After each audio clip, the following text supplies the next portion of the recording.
Imagine, just for a second, that you are the CEO of the most powerful corporation on Earth. I mean, your word is absolute law. You move markets with a whisper. Right.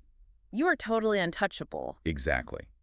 Now, imagine a rival just kidnaps you, drags you into their headquarters, and for the rest of your natural life, you are forced to act as a literal human footstool. Oh, Yeah, wow. whenever the rival executive wants to sit down, you have to get on your hands and knees so they can step on your back. No rescue is coming. Your old life is just, entirely gone. Which is terrifying. It is. And the crazy thing is, that isn't some corporate fever dream. That was the actual historical fate of an emperor of Rome. It really is the kind of story that just completely shatters the illusion we have about history because, we tend to view the past as this very sterile, organized progression of dates and treaties. Right, like just a timeline in a textbook. Exactly. But when you get into the granular details of how some of the most powerful and honestly brilliant minds actually met their end, you don't find a sterile timeline at all. No, you definitely don't. You find a landscape of mortality that is just profoundly weird, incredibly dark, and overwhelmingly ironic. Well, welcome to today's deep dive. If you're joining us, we are totally tossing the standard history textbook out the window today. For sure. We are looking at a stack of historical accounts detailing the final moments of incredibly famous figures. But our mission here isn't just to look at the, clinical causes of their deaths. Right. We are dissecting the brutal, twisted irony embedded in their final moments. Yeah. Think about the one trait your friends or family tease you about. Where? Are you the hyper-organized one? Yeah. Like the health nut, the workaholic. Oh, I know I'm the workaholic. Right. Now imagine the universe using that exact defining trait as the specific weapon to take you out. That is the profound pattern we see across these accounts. When we connect the dots, we find that a person's greatest strength, their defining philosophy or their primary life obsession, often becomes the exact instrument of their demise. It's basically like the very thing that made them immortal in the history books is the mechanism that stripped them of their mortality in the real world. Which is just wild to think about. History is rarely a clean sequence of cause and effect. It is often a masterclass in cosmic irony. Totally. So we're going to group these 8 historical figures by the specific type of irony that took them down. And to start, we are looking at the illusion of control. The control freaks. Yeah, exactly. These are the people whose absolute obsession with commanding their reality became their fatal blind spot. The people who tried to forcefully, override biology itself. And there's literally no better place to start than with the man who united China. I mean, Emperor Qin Shi Huang. Right. So tell us about him. Well, and Qin Shi Huang is this fascinating psychological study. We are talking about the late 3rd century BC here. Okay, so a long time ago. Very long ago. This is the man who ended the warring states, period. He conquered 6 rival states through sheer ruthless military strategy and political cunning. I mean, he standardized everything. Oh, yeah. The writing system, the currency, even like the width of the axles on carts. He brought absolute, uncompromising order to massive geopolitical chaos. He conquered death on the battlefield repeatedly. Exactly. He was the ultimate victor in the external world. But internally, he was completely crippled by the fear of his own mortality. Which is such a striking paradox. The ultimate conqueror is brought to his knees by the concept of his own expiration date. It really is. It's a fear so profound that he literally had the terracotta army built, thousands of life-sized clay soldiers just to protect him in the afterlife. But the thing is, he didn't even want to go to the afterlife. He wanted to stay right here. Right. He's trying to avoid the trip entirely. Yeah. So he starts obsessively searching for the elixir of life. He's hiring alchemists, funding these massive expeditions across the sea to find mythical islands of immortals. And when that didn't work out. When that failed, he turned to the alchemists in his own court who prescribed him, quote-unquote, immortality pills. Oh, boy. And this is where the profound irony really takes root. It is. To understand why he took them, we have to look at the chemistry and the mindset of ancient alchemy. These pills were heavily laced with cinnabar. Which is mercury sulfide, right? Exactly. Now, to an ancient alchemist, mercury was basically a miraculous substance. It's a metal, but it's liquid at room temperature. Right. It totally defies the normal states of matter. Yes. And furthermore, it doesn't tarnish or degrade like other metals do. So the logic was, and you can kind of see how they got there, if you ingest a substance that never degrades, that eternal property will somehow transfer to your physical body. It's sympathetic magic. You eat the permanent thing to become permanent. That's a great way to put it. But the biological reality of actually ingesting mercury is just horrific. I mean, it doesn't preserve your cells at all. It violently destroys your nervous system. Oh, it absolutely ravages it.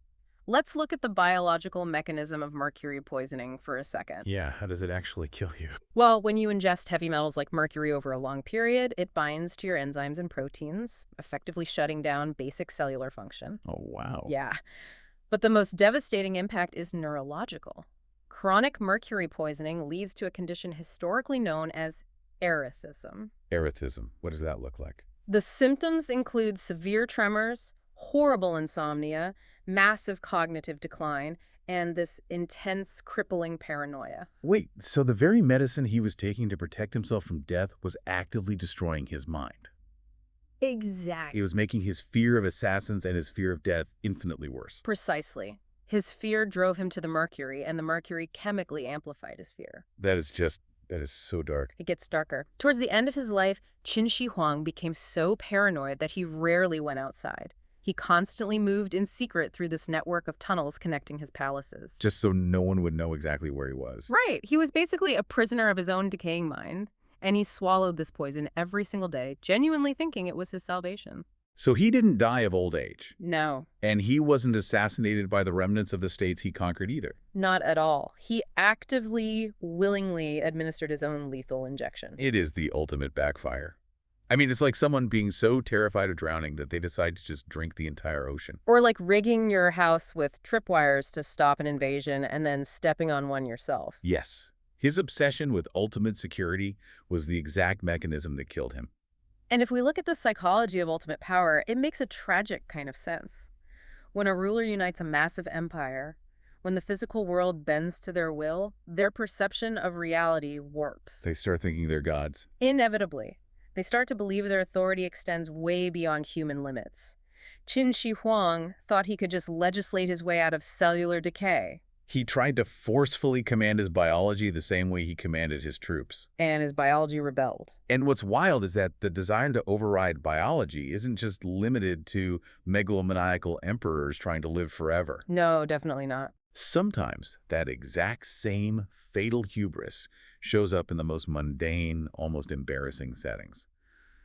Which brings us to our next figure. Ah, yes. We're moving from a man trying to override biology for eternity to a man trying to override biology for the sake of an evening's manners. This one is so hard to listen to. Let's talk about the 16th century astronomer Tycho Brahe.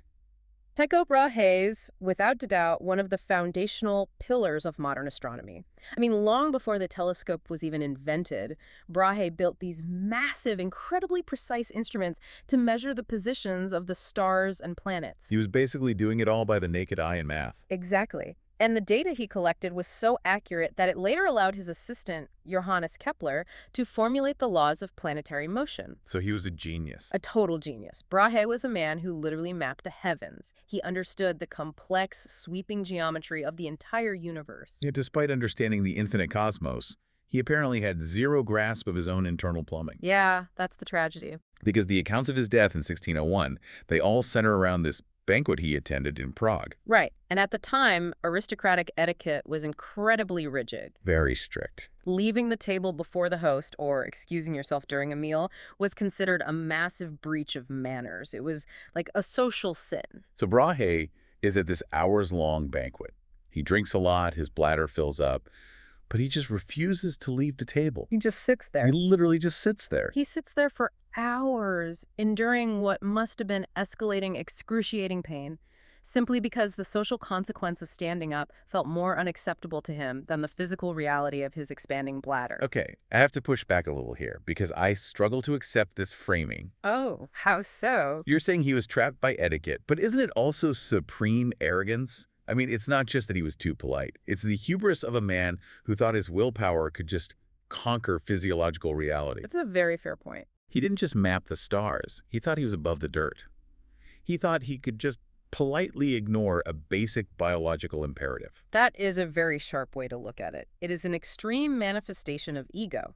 And Brahe was a notoriously proud man. Did he have a fake nose or something? Yes, this is a guy who lost part of his nose in a sword duel over a mathematical formula. Wait, over math? Yeah, he dueled another mathematician over who was better at math, got his nose sliced off, and wore a prosthetic metal nose for the rest of his life. That is insane. It is, so he clearly cared deeply about his image and his status. To him, yielding to a bodily function in front of the nobility was a surrender of that status. But let's look at the actual medical consequences of that hubris. Because what actually happens when you just refuse to go? It's bad. The legend always says his bladder burst, but the medical reality is a bit more complex, isn't it? Yes, it is. While a bladder can technically rupture if subjected to blunt force trauma while full like in a car crash, it is highly unlikely to just burst from holding it. Because the body has a failsafe. Exactly. The sphincter muscle will almost always give out first. You would just wet yourself. Which would be embarrassing, but you'd live. Right. But what likely happened to Brahe is that the extreme, prolonged overdistension of the bladder permanently damaged the stretch receptors and the detrusor muscle. So he stretched it out too far. Yes, and when he finally did get home and tried to relieve himself, he physically couldn't. The muscle had essentially failed. Oh, man. Which leads to a horrifying cascade of systemic failures. It does. If you cannot empty your bladder, the urine backs up. It goes into the ureters and eventually floods into the kidneys. And the kidneys are the filters. Exactly. This causes the kidneys to fail. They stop filtering toxins out of the blood. This leads to a condition called uremia. Uremia. Yes. The waste products that your body is supposed to excrete start poisoning your organs from the inside out. How long did he suffer? Brahe suffered for 11 agonizing days. He fell into delirium, his body completely shutting down, literally poisoned by his own waste. It is the ultimate tragedy of the mundane. Here's a man who spent his life looking up at the untouchable infinite universe, brought down by the most earthy, avoidable bodily function imaginable. It's deeply ironic. And there's a real lesson in that for us today, I think. Obviously, we aren't risking uremia at a dinner party, hopefully. But how often do we suppress our fundamental needs? Like sleep or mental health. Yeah, even just taking a break. Because we are terrified of violating some artificial social expectation. We let imaginary rules dictate our physical reality all the time. We absolutely do. We prioritize the artificial over the natural constantly. And Brahe thought his societal status insulated him from the rules of biology. It is a stunning display of the illusion of control. He could track the elliptical orbits of planets millions of miles away, but he was completely blind to the microscopic breakdown happening in his own abdomen. Which provides a perfect bridge to our next section. Brahe died because his ego and societal rules overrode his biology. But there is an even more dangerous blind spot.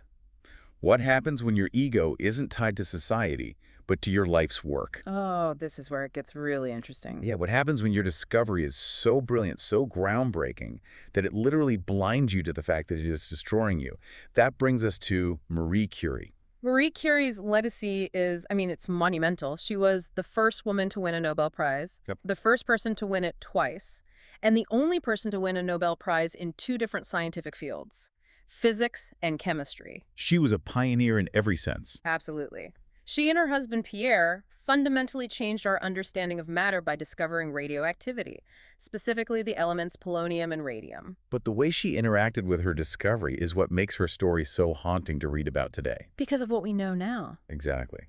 When we think of radioactive materials today, we immediately think of lead-lined hazmat suits, Geiger counters, and extreme danger. But when Curie isolated radium, none of that context existed.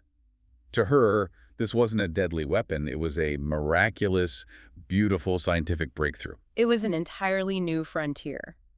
And her relationship with radium was incredibly, tragically intimate. She was literally keeping it in her pockets. Yes. The accounts show that she didn't just study it in a sterile lab environment.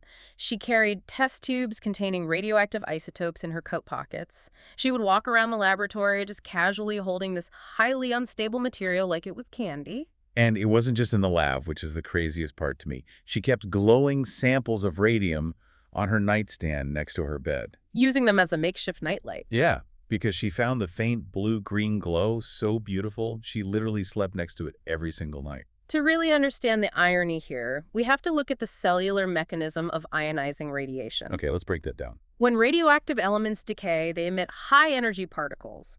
When these particles hit the human body, they act like microscopic shrapnel. Just tearing through everything. Exactly. They tear through tissue, smashing into DNA strands, basically breaking the chemical bonds that hold our genetic code together.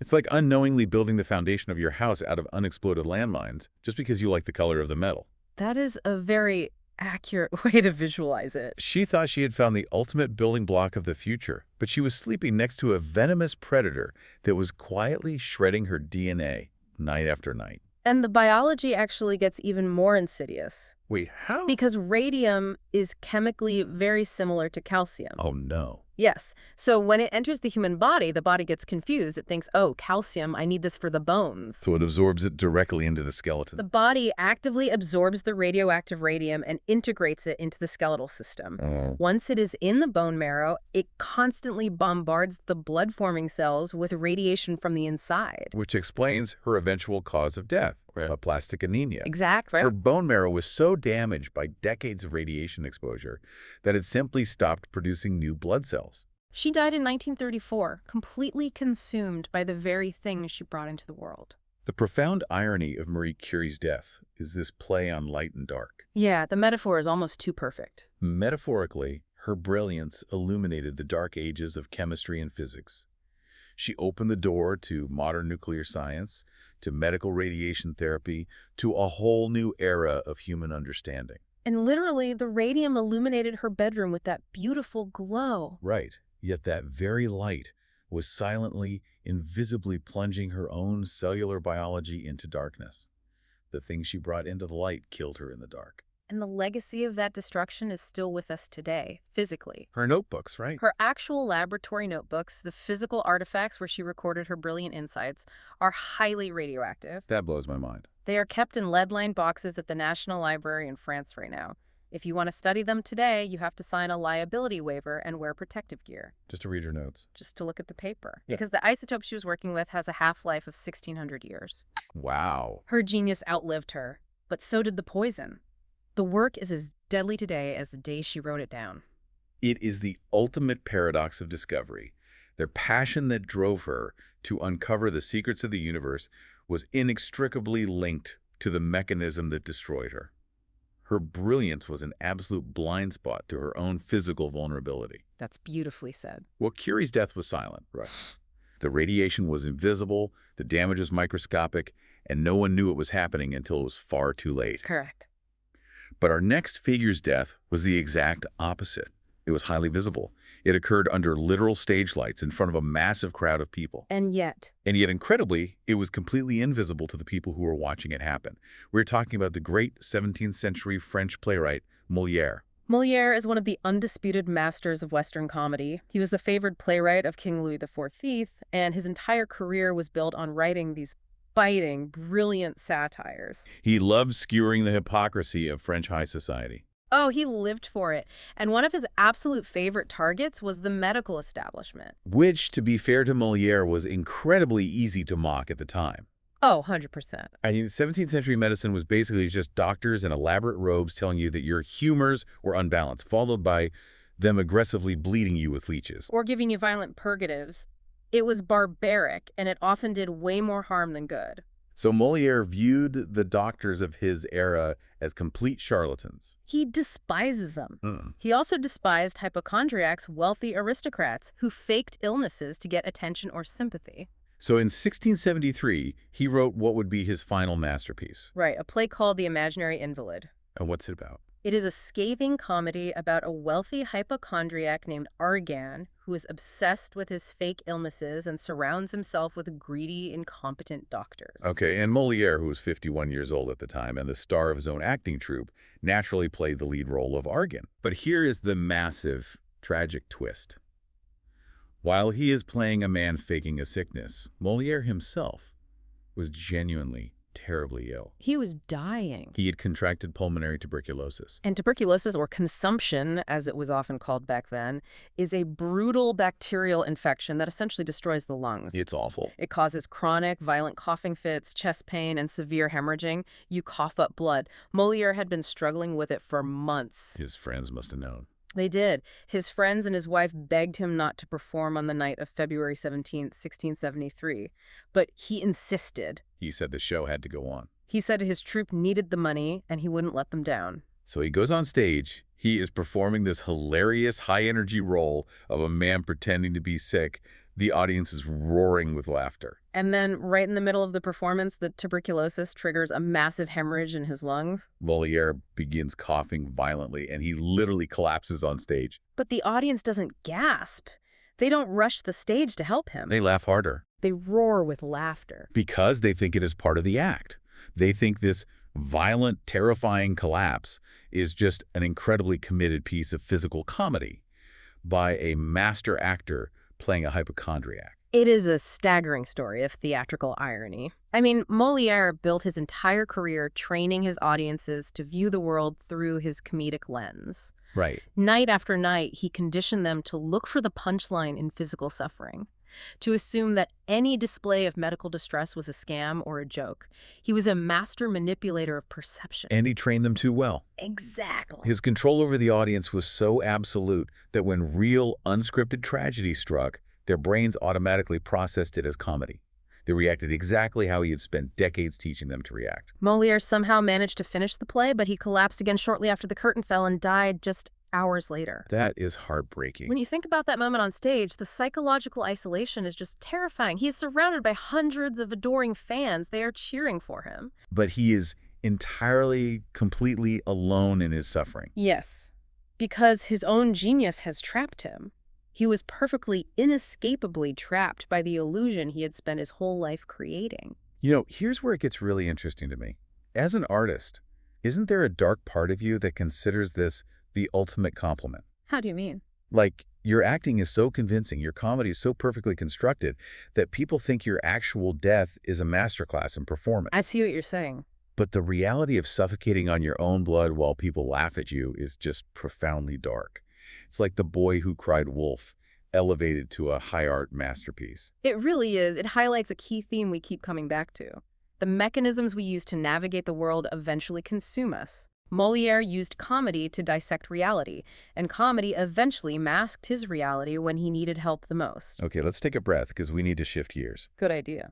We just saw Molière die inside his own joke, effectively performing his ideology to the very end. Now, we are going to look at men who were killed by the universe, taking their life's philosophy, their absolute rigid ideologies, and violently flipping them 180 degrees. This is my favorite category. Let's travel back to 7th century BC Athens and look at Draco. Draco is the man who literally gave us the word draconian. Right. In ancient Athens, prior to his legal code, the justice system was essentially based on oral traditions and blood feuds. If someone wronged your family took violent revenge. Which led to generational cycles of murder and chaos, right? Exactly. Total chaos. So Draco was commissioned to write down the first formal legal code for Athens to establish state-run order. And his solution to chaos was absolute terrifying severity. Beyond severe. The accounts of Draco's laws are almost cartoonishly harsh. He made nearly every single offense punishable by death. Murder, execution.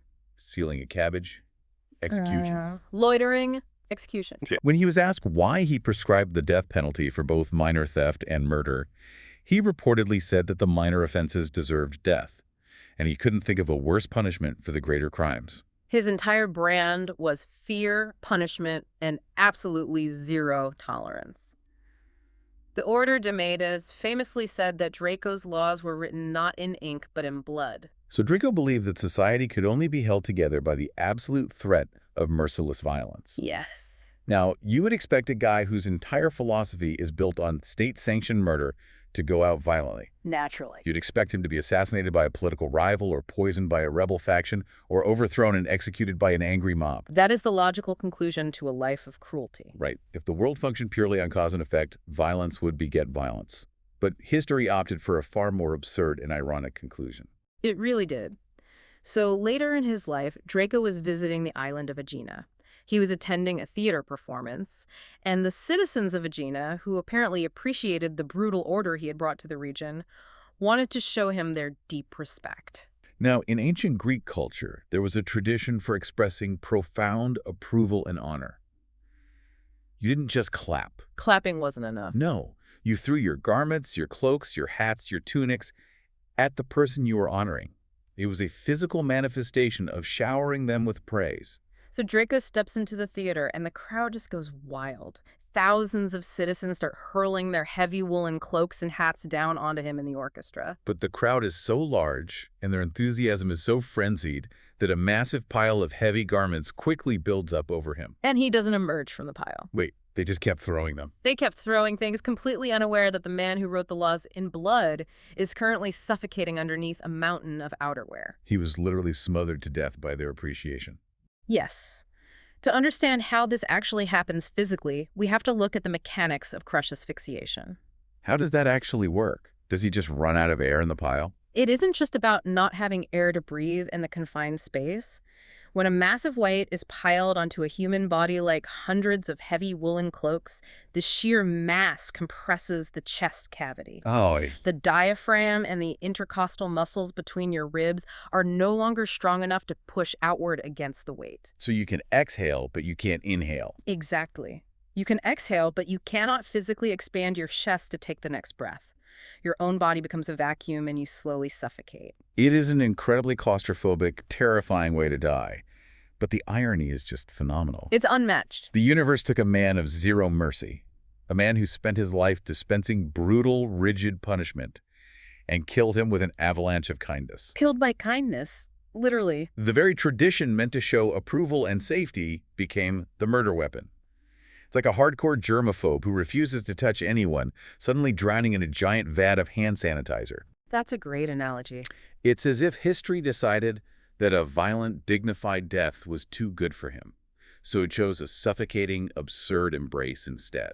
It completely subverts his ideology. I mean, he believed in controlling the masses through fear, but he was destroyed by the masses acting out of love. He was quite literally crushed by the weight of his own success. Smothered by affection. It is wildly ironic. But speaking of rigid philosophies being completely upended, let's move from Draco, who was rigid in his laws, to a man who is rigid in his emotional control. Ah, yes. Until he wasn't. Exactly. Let's examine the death of Chrysippus, one of the foundational figures of Stoicism. Chrysippus lived in the 3rd century BC. While Zeno founded Stoicism, Chrysippus is the man who organized it, defended it, and turned it into a comprehensive philosophical system. He was basically the second founder of Stoicism. Right. He wrote hundreds of treatises detailing exactly how a human being should live. And the core tenet of Stoicism is the mastery of the mind over the body's natural impulses. It's about achieving a state of apatheia.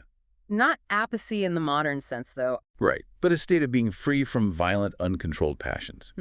The idea is that external events shouldn't disturb your internal peace. You keep a stiff upper lip, you prioritize logic over visceral feelings, and you remain entirely unbothered by the chaos of the world. He dedicated his entire existence to teaching people how to suppress spontaneous emotional reactions. He believed the mind must act as an invincible fortress-like, an inner citadel that cannot be breached by joy, sorrow, anger, or fear. Which makes the account of his death practically read like a sketch comedy routine. It really does. According to the ancient biographer Diogenes Laertius, Chrysippus was an old man at this point, and he was simply watching a donkey eat some of his figs. Right. For whatever reason, this sight amused him deeply. He turned to an old woman standing nearby and made a joke. He said, "Now give the donkey a drink of pure wine to wash down the figs." It is, by all accounts, a remarkably mild joke. Mild. It's barely a joke. It's an ancient Greek dad joke. It's observational humor at its absolute lowest level. But apparently, this observation struck the great master of Stoicism as so incredibly profoundly hilarious that he began to laugh. And he couldn't stop. He burst into a fit of uncontrollable, violently hysterical laughter. He laughed so hard and for so long that he collapsed and died. The man who spent a lifetime building a philosophical fortress against emotion was utterly eradicated by the most joyous, spontaneous, and unstoic emotion of all. Let's break down the physiology of this because I am genuinely fascinated by it. Can a human being actually laugh themselves to death? They can. What is happening in the body when someone just loses it like that? It is rare, but fatal laughter is a documented medical phenomenon. When you laugh uncontrollably, it triggers a cascade of physical responses. Like choking. The most immediate danger is asphyxiation. Yes, you are exhaling forcefully and repeatedly, leaving no time to draw a proper breath. But the more likely cause of death in cases like this is a condition called gelastic syncope. Gelastic syncope, what is that? Yes, gelastic meaning laughter, and syncope meaning fainting. The violent, continuous spasm of laughter dramatically increases the pressure inside your chest cavity. Okay. This pressure compresses the vagus nerve, which runs from the brain down to the abdomen. Overstimulating the vagus nerve causes a sudden, massive drop in heart rate and blood pressure. Oh, wow. The brain is suddenly deprived of oxygenated blood, the person faints, and if their heart is already weakened by age, as Chrysippus's was, it can lead to sudden cardiac arrest. So his laughter literally short-circuited his cardiovascular system. It's a complete system failure. Exactly. And there is something so deeply satisfying about this from a psychological perspective. I mean, you can't logic your way out of a belly laugh. Laughter is inherently a loss of control. It overrides your breathing, your composure, your dignity. It is the ultimate biological rebellion against a rigid ideology. Chrysippus spent decades violently breaking his own natural impulses, bottling everything up to adhere to strict logical rules. But you cannot permanently divorce the mind from the body. No, you can't. The irony here is unparalleled. The trigger wasn't some grand cosmic revelation or a profound tragedy. It was a donkey. It was something as mundane, stupid, and chaotic as a farm animal eating fruit. It's like the universe proving that eventually emotion wins. You can build a dam of stoicism as high as you want. You can reinforce it with hundreds of philosophical books, but eventually the water is going to break through. And when it does, it's a flood. The body's natural state completely overrode a lifetime of philosophical conditioning. It proves that we are biological creatures first and philosophers second. No amount of logic can save you when the vagus nerve decides it's had enough. Biological creatures first. That is a brilliant way to frame it, and it brings us to our final section. Because if we are biological creatures first, we are fundamentally fragile no matter how much power, armor, or worldly success we amass. Very true. We've seen philosophies destroyed by a pile of cloaks and a laughing fit. Now let's look at immense, untouchable worldly power reduced to the most pathetic, mundane ends imaginable. Untouchable conquerors defeated by the mundane. Let's start with Emperor Valerian. The story of Valerian is a masterclass in the total degradation of power. We are in the year 259 AD, during what historians call the crisis of the 3rd century. Right. Rome is struggling. The Roman Empire is fracturing. They're facing invasions from all sides, plagues, and economic collapse. Valerian assumes the throne and attempts to stabilize the empire. And he's got a lot of power to do that. He commands massive legions. He rules over an estimated 50 million people across 3 continents. In the Roman worldview, he was the absolute pinnacle of human authority. He was considered a living god. He's the CEO of the ancient world, untouchable. But Valerian leads an army east to fight the rising Sassanid Persian Empire commanded by King Shi Huang I. At the Battle of Edessa, a plague decimates the Roman troops, and Valerian's army is surrounded. A total disaster. In an unprecedented catastrophe for Rome, Valerian is captured.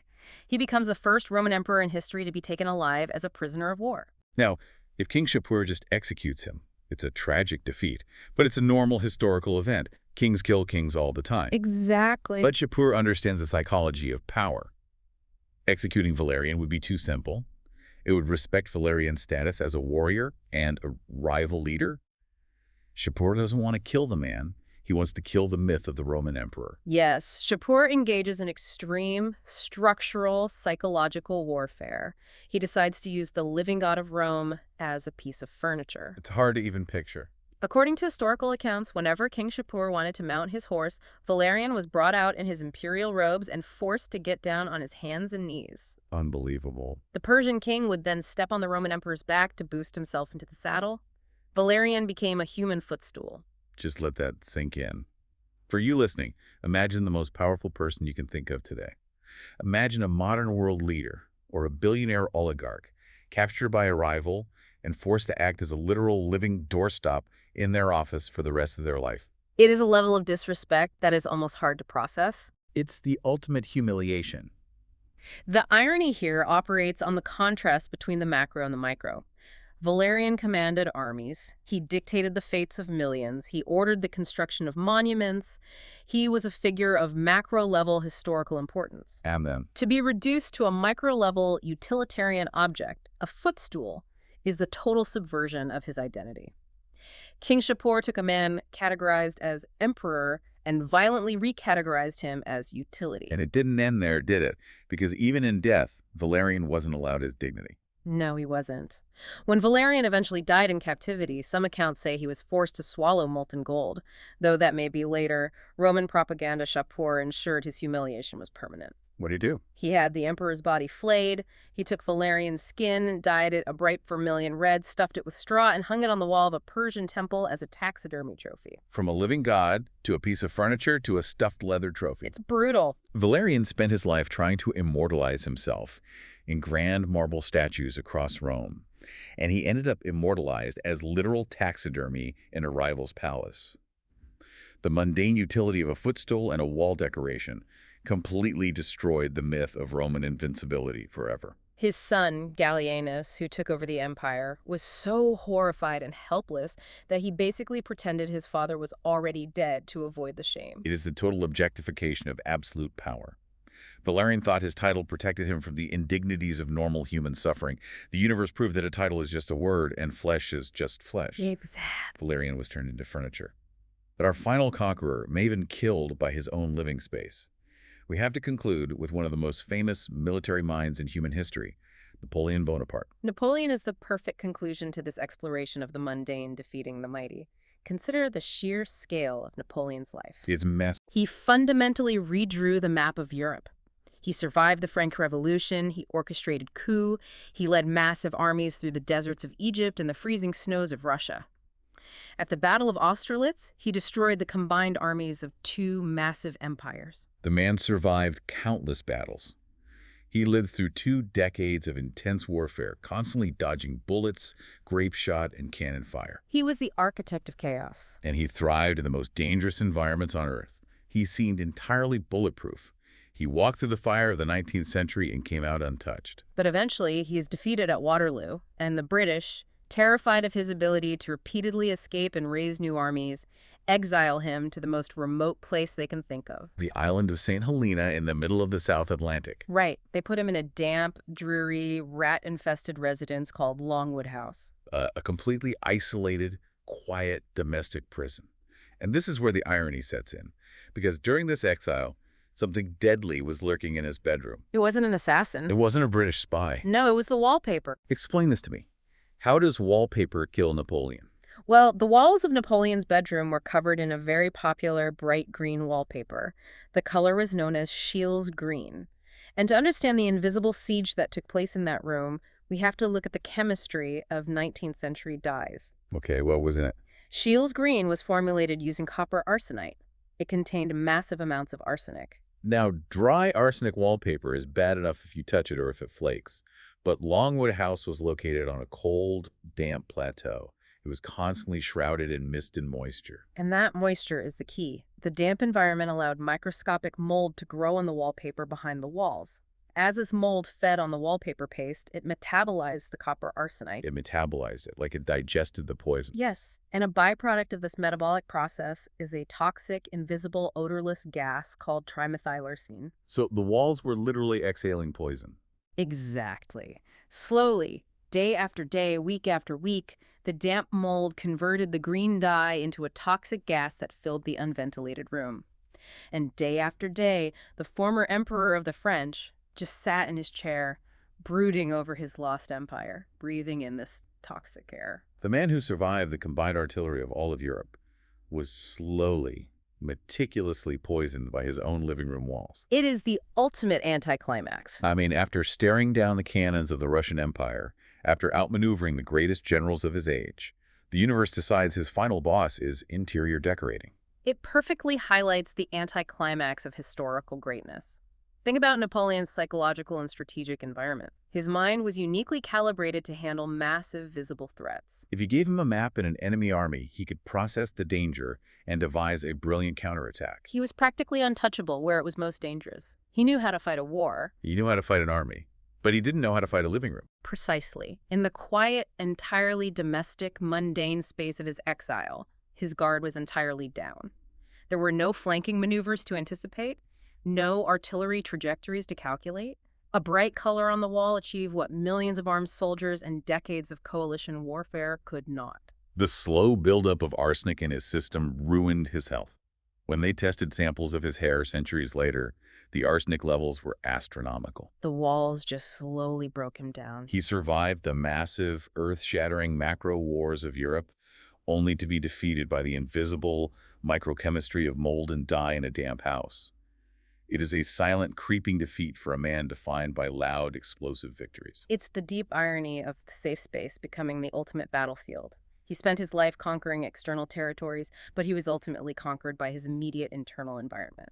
It perfectly encapsulates everything we've been talking about today, from Qin Shi Huang drinking mercury to conquer death, to Brahe dying for his manners, to Curie poisoned by her own brilliance. Molière trapped in his own joke. Draco smothered by applause, Chrysippus laughing at a donkey, Valerian turned into a footstool, and Napoleon assassinated by his wallpaper. If we synthesize all the mechanisms and the psychologies we have explored today, a very clear, very humbling insight emerges. What's the takeaway? Whether you are an emperor commanding millions, a groundbreaking scientist unlocking the universe, a stoic philosopher mastering the mind, or an untouchable conqueror reshaping the map, history proves that human beings are totally, helplessly blind to their own vulnerabilities. It's almost as if our greatest strengths don't just fail to protect us.